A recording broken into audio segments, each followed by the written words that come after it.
Hello, how you guys doing, man? It's been a while. It's been a minute. Let's see. It's been a minute. Sorry, y'all. This light is kind of bright. I'm gonna start by talking about a few things that's been going on. As far as my build, I decided to go another route after I built my 306, and I put in here, and I was having some issues, a lot of issues. The engine kept hydro locking and things like that, and I figured it out after I took the engine out and I sold it. I did get the engine to run. I think I have a video somewhere. I had to see if I can find it and link it in the description. But for the most part, I decided to go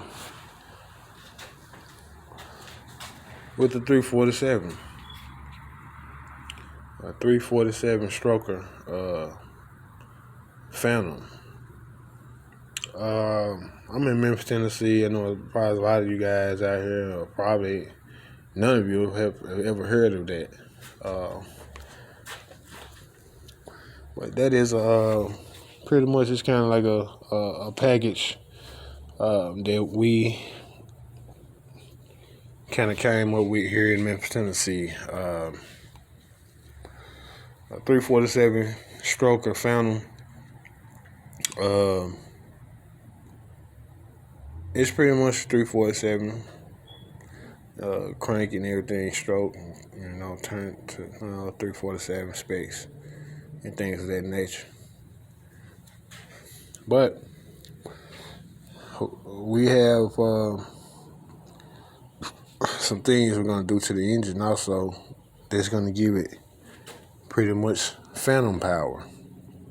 Anybody familiar with phantom power? You got guys who's into music and things of that nature. Then you know about the phantom power. Okay. Now this engine, I just pulled this engine out this morning. Actually, I started taking it out yesterday. They closed on me though. I was kind of busy. I was putting a transmission, two transmissions and two engines.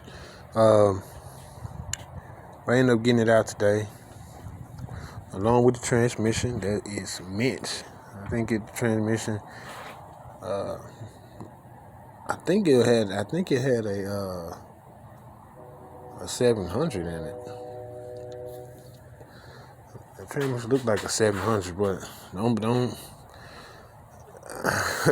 shit. Don't quote me on that. But anyway, this engine came out of 98 Mercury Mountaineer 50 HO high output. So this is a roller. This the way you want to go. All aluminum. It has the P heads on it. See if I can show you guys that. Hard to see, but you see, we look at the back, and you see back here the P heads.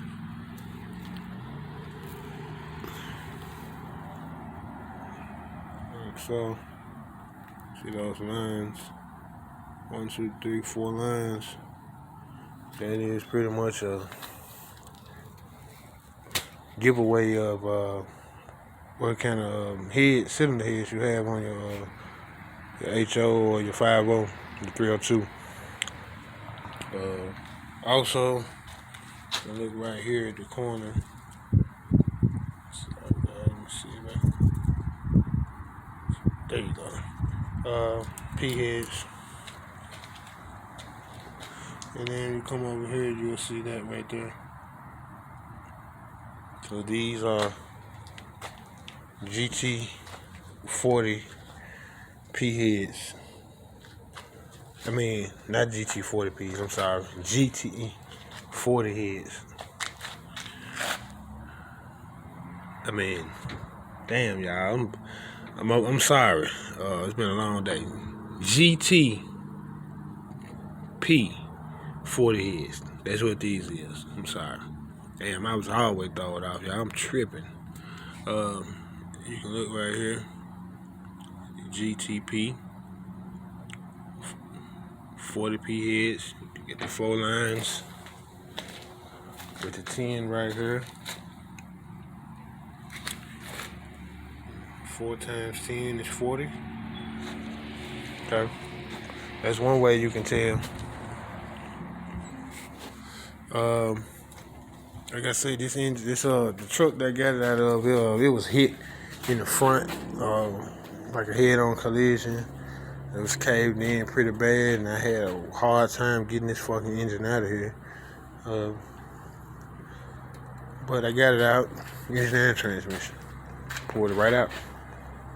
Didn't have to cut nothing. Didn't have to cut the frame or nothing, which I wanted to. Would have made it a whole lot easier. But the only substantial damage was mostly to the bracketry in the front. The engine itself is intact. It's beautiful. Also, I did pull the valve covers. Let's look, because this valve cover right here was crushed. The old one, I had this valve cover off another one. Now the first lifter, the bolt was broken off, sheared off, guess from the impact. So I would have to drill it out. I had to drill and use a bolt extractor to get that bolt out.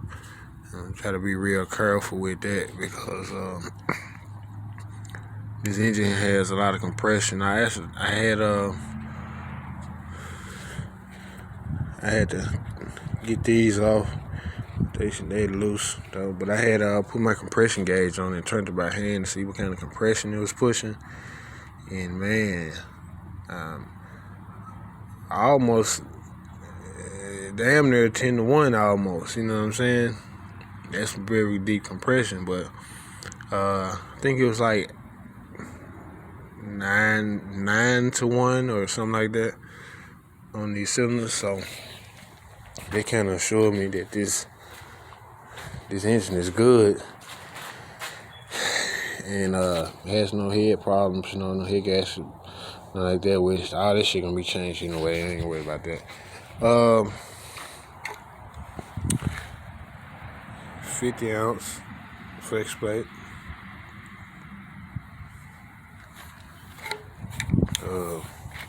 When I took the valve covers off, man, the lifters and rocks and shit like that, you know, from it just being an old truck, fairly clean, man. I mean, it was very, very fucking clean in there. And I'm gonna take them off on another video, so y'all know when I'm turning it down. But it was fairly clean in here, dude. Like, very clean. But anyway, let me get to it. Now, my car, this is a 784 Granada, 2-door coupe. Pretty much has bucket seats. Interior is mint.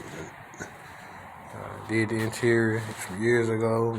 The interior is still pretty much spot on. There's a couple little spots to touch up, but under the hood, it was very bad. If you look on the old videos before and after, and up under the hood, it was a whole lot of rust and grime and grease and more rust on top of more rust. It looked horrible, man. So I was like, fuck, I need to do something about it. So I went and bought a case of oven cleaner, Purple Power and Mean Green. I mixed Purple Power and Mean Green together with a little bit of lime away. That's a concoction, man, that I've used, that I found many years ago. And also get you a 1 liter Coke. You're gonna mix all that together. A 1 liter Coke, some Purple Power, some Mean Green, and a little bit of lime away. And you mix all that together and let it sit like a day or two. Just let it sit. Don't mess with it until you're ready to use it. You can spray it on. You can, if you got a sprayer, pressure wash and shit like that, you can mix some pump shit with it and spray. You know, you can use that too. But for the most part, I sprayed it on. Heavy coats, like sprayed it on. Let it sit, sprayed it on. Like, this was kind of a little tedious because, you know, I did that for a week before I went on and stripped it off. And I just came with a Brillo pad, and the more heavier deposited areas I went across with the Brillo pad, and the shit came off I didn't have to scrub anything. So I was like, fuck it. I went and got a napkin and wiped across. It just came right off. And I stripped this whole thing. And I ended up painting. Like, when I first painted, it looked way better than this. You know, I nicked and bumped and all type of shit since then, but it looked way better than this. I mean, it looked like the motherfucker came out the factory. I bullshit you not. Go look at the videos. And you'll see. But anyway, I'm gonna look some mess in here, but this shit'll be cleaned up, man. Cause I'm kind of taking my time on it. I'm not gonna rush this at all. Anyway, okay. The only thing that gave me the motherfucking blues, the Beale Street blues, alright? Excuse my language, y'all. I'm sorry. Is these guys right here. Now, like I say, it's 1978, 79. Like, this car only came with a 302 or an inline 6. My car is an inline 6. This car does not have a swappable K-member, a detachable K-member. Everything is a single plane chassis. Whether you have the I6 chassis, which is what I have, or the V8 chassis, or 302 chassis, base chassis, which would support a 302 with these, I would have no problem. That would drop right in. With the right mounts, the V8 motor mounts, for a Mustang or whatever, it would drop right in here with no problem. And the wheelbase on the 302s, I think it was a slightly different wheelbase. It wasn't much, but it was enough to where you wouldn't have really too many fitment issues, you know, with the 302s in here. It was still kind of tight and snug.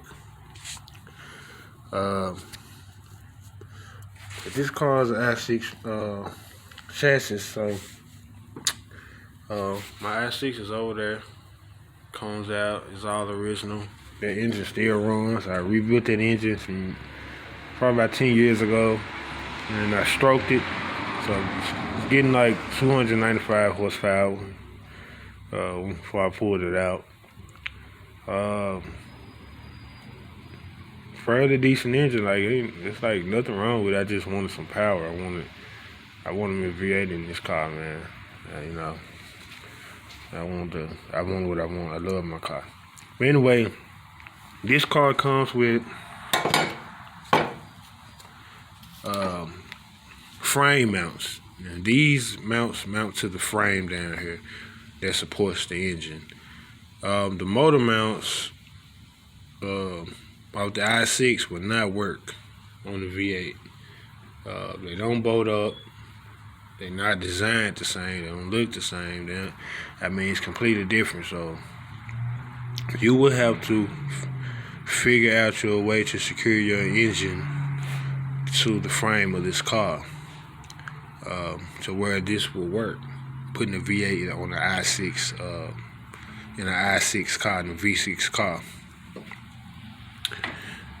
And it was the worst problem. The only thing, like, I figured this out many years ago then, like many years ago then. I saw a guy I read a thread, Eric's Fairmont. He pretty much did the same thing that I did many years ago.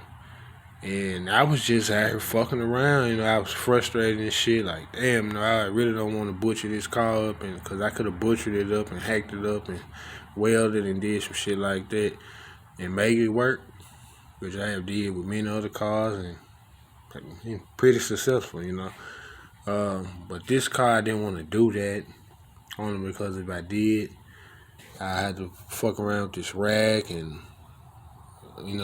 shit like that, and I didn't want to do that. Even though, like the steering was always mint on this car. Like I never had no steering problems. But what I found when I did this, this is you look at it like this. This is the driver's side mount. The way you can tell is when you hold it up like this, it has kind of like almost like a diamond shape, almost, if you hold it contour like this.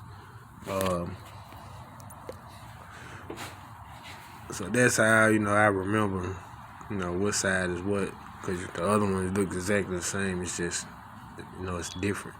This side right here is on this side. But the mount sit like this. This for the V6. This holds the V6 in. And let me see if I can do it. They very fucking heavy. But if you see those bolts and balls, you have a bolt that bolts all the way through to the back. They sit like this. And that holds the V6 in here. This is for the V6.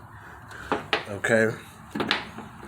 Now, like that, if you try to sit that V8 on there, it's not gonna work. You're gonna be maybe 4 inches off.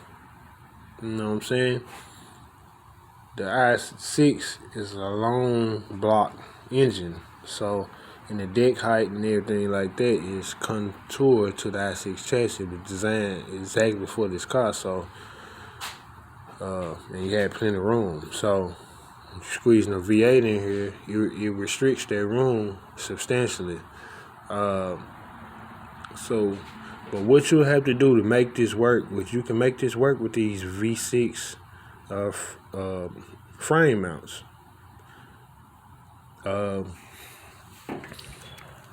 it's been many years, and they created so much shit for swaps and this, that, and applications and adapters and shit like that now that you can probably buy some and bolt right there, and it'll push the shit up, and so you can drop a V8 in it.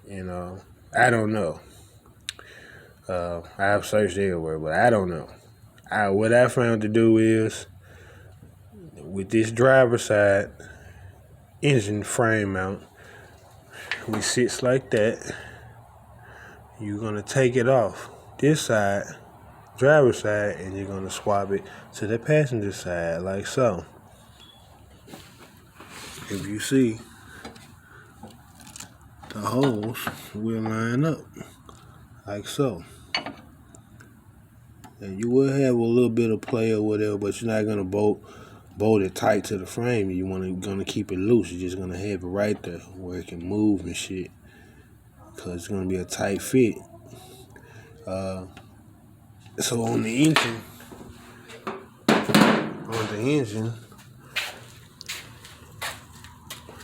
the key, no other mount will work. Like I said, they might have created some shit now that might work, and they designed and fabricated some shit now, but pretty much this is a hot rod build, so you gotta make do with what you got. You building this motherfucker, man. So what you're gonna use though is F-150 mounts. You can go get some mounts off of F-150, like a 93, 92, 90, whatever. Like anything 93 and under, and I guess anywhere between 84, 85, and 93, whatever. F-150 mounts, motor mounts, and they will mount right up. They bolt right up, and you will be able to drop this engine on that mounts like that, the way I just showed you. If you switch them and flip them around, pretty much what you're doing. You switching and flip them. You know what I'm saying? So that would make it possible for you to drop this V8 engine on this car. The 78 came with 875 rear end, so you really don't need to change. You can get away with not changing your rear end, because that 875 would do the job. I know it has, because I have the 875 in there still, which I also have 8.8 posse rear ends as well. I have two of them. Then I'm gonna put them rear ends in this car because I'm doing disc brakes all the way around. I don't like the drum shit. I ain't never just really been no fan of no drum brakes anyway on no car. So I'm gonna do disc brakes and things like that. I already have my valve for my brakes to adjust my how much braking I get on the rear end or the front. I want to put a little bit more braking on the rear than the front. That's how I'm gonna adjust it. So, because with that posse rear end in it, it's pretty much it has traction locking and shit like that, so it locks. To keep this car stable and keep it from sliding. We call it slamming down here, to keep that motherfucker from slamming. So that's what I'm gonna do. My wheels. If you see these wheels, would you believe these wheels come off a Ranger? They come off a Ford Ranger, a 93 Ford Ranger. I got those wheels off a 93 Ford Ranger. This is my Ford Ranger right here. Pretty much my little work truck.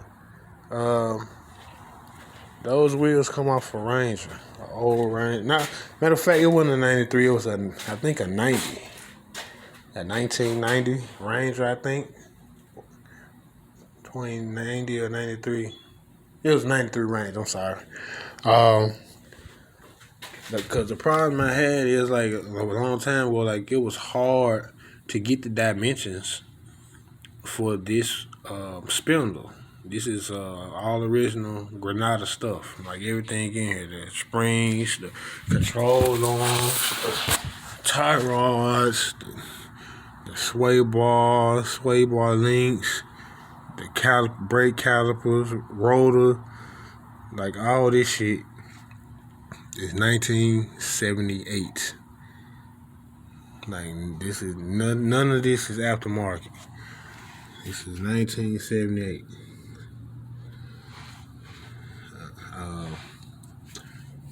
I'm sorry, my light went out. But my phone needs to be charged. But that's pretty much a little basic update, man. When I get down on this build, y'all gonna see, man, I'm gonna video and have some good juicy videos for you, man. And help is needed. Help is always wanted, man. Is always needed. We need each other out here, man. So I feel like if you're able to pass on something, man, before you go, your life your life and your afterlife should be prosperous. You know what I'm saying? Your legacy, will be cherished. You know what I'm saying? But I just got this engine out the back of the truck and I put it on my engine stand, which I had to get from work because I was building another Ford engine, rebuilding the Ford engine of a shitty 4.0, garbage, worst design engine Ford ever created. Other than that, and the 5.4 Triton, they are trash.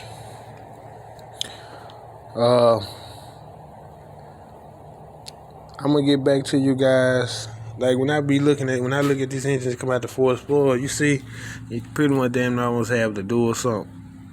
Like it looks like a Mustang sump. You know what I'm saying? It looks like this one right here. This is my dual sump. And I had this in my LTD. I'm sorry if you guys can see, but this is my dual sump pan. I had that on my LTD. I had 302 in the LTD. The dual sump and shit. This is the sump you're gonna run. This is the pan and sump you're gonna run. This is a front sump pan. That's a front sump pan. This is the pickup tube you want. This is a front sump pickup. And this is brand new. But I had it in the 306. This also my configuration.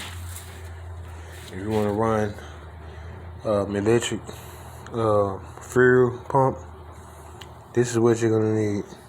You're gonna need an extension to the oil filter. The oil pressure galley. You're gonna need some pipe fittings and threads to fit into this adapter. Which I had a DT fitting. The numbers is, this is a 4T split. This is 11 right here. Yeah, it's made in China. I got it from a hardware store, but it was perfect. This is the original oil pressure switch. And it threaded right in. It didn't leak at all, no leaks or nothing. You don't have to put seal tape on it. If you don't want to, you can use the liquid seal or the liquid copper seal. I'm using copper adapter fitting, so I use some liquid copper seal. And I didn't have no leaks or shit. You know what I'm saying? I had no leaks or nothing.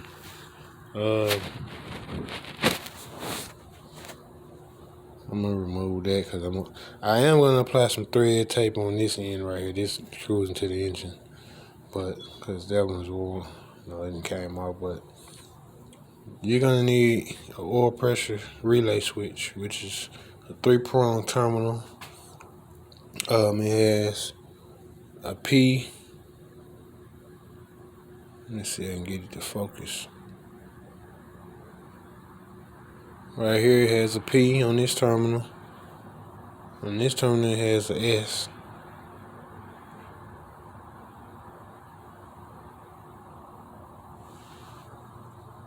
Why the fuck? I don't know that thing won't focus right, but and then you switch around to the last terminal, it has an I. P terminal for power. S, this is gonna be signal or starter. That terminal, you will run a wire to the starter solenoid, or the S terminal on the starter solenoid, which is pretty much signal.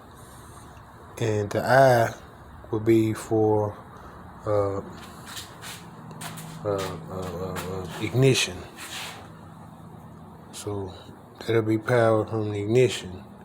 So you're running wire from the ignition to this one, or you run this to the I terminal on the starter, which is the ignition signal.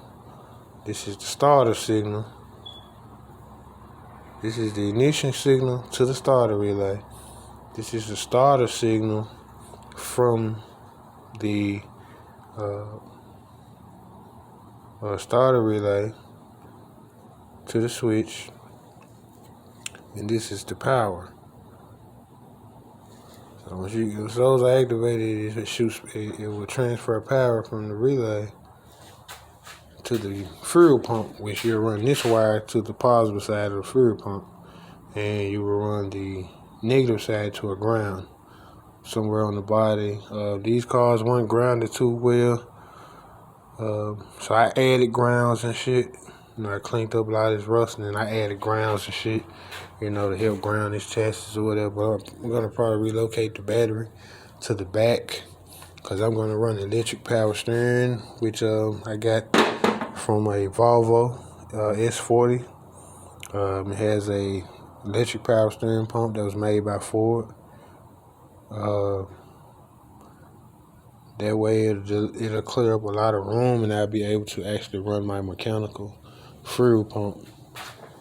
And if I want to change from mechanical to electric, which I plan to do, everything's already set up. Like even like all these wires and shit, like it's already wired up and shit like that to run it. Everything's just not loomed and things. Like I got all my wires and shit hooked up and bridged. I just had to go through and salt and shrink wrap them and clean them up and put them in the loom.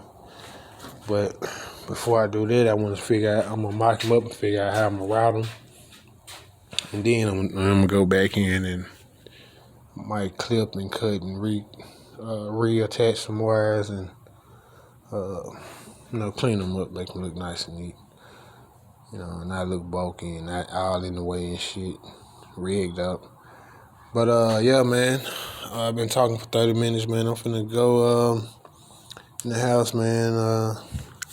I'll get back to you guys, man, on a later date, man, when I'm able to really relax and mess with this car. So, y'all guys can check me later, man. Also, I'm going to show you how I wire the fans. I'm running electric fans in here as well. So how I'm going to wire the fans. The parts I use, the kits I'm using. Man, it's a few things. I'm going to go more in detail, man. I'm kind of tired and things like that, you guys. So excuse me. And then my light went off on my phone because it's about to die. So it's really just discouraged me. But I'm finna get cleaned up, man, and eat dinner, man, and get ready for bed, man. I'll be up early in the morning. I'll go to the shop and finish business and put it in. You guys stay tuned, man. Make sure you like, subscribe, man. If you want to see more content, or you want to share what you know, man, feel free. All right? God bless you.